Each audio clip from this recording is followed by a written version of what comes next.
চাকরি পেয়ে প্রথম বেতন হাতে পেলাম। অনেক কিছুই কেনার ছিল, নিজের ফোন, ঘড়ি, একটি নতুন জুতা। কিন্তু হঠাৎ মনে পড়ল ছোটবেলায় আমি একবার বলেছিলাম, মা তোমার শাড়ি তো খুব পুরনো।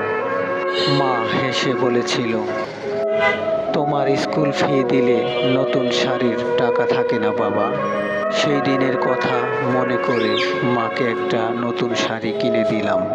হাতে পেয়ে মা শুধু বলল, তুই এখনো ছোটই রয়ে গেলি, কিন্তু আজকে খুব বড় লাগছে তোকে। মা কখনো কিছু চায় না, কিন্তু সব কিছু দিয়ে দেয় সন্তানের খুশির জন্য। মায়ের জন্য ভালোবাসা থেকে থাকলে আমার চ্যানেলটা অবশ্যই সাবস্ক্রাইব করতে ভুলবেন না। আর এরকম ভিডিও পেতে প্রতিনিয়তই আমার পাশেই থাকুন। আমি ছোট, আমাকে সাপোর্ট করুন প্লিজ। ধন্যবাদ ভিডিওটা শেষ পর্যন্ত দেখার জন্য। সবার শুভকামনা রইল। আল্লাহ হাফিজ।